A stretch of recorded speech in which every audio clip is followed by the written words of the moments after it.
Ganito din ba ang kitchen sink nyo? Boring at walang dating? Hindi organized dahil walang kitchen cabinet?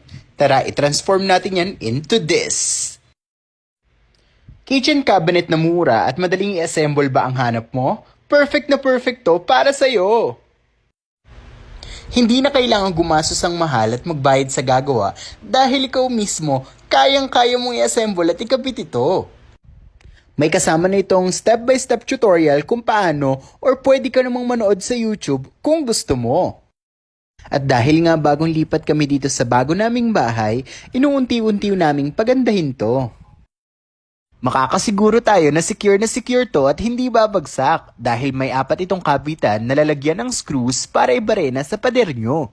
Meron din itong adjustable hinges para maayos nyo kung sakaling tabingi ang pagkakakabit o paglalagay nyo.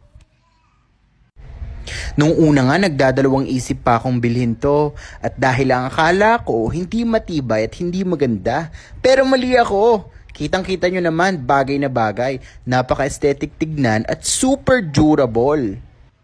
Kaya ano pang hinihintay nyo? Click the yellow basket!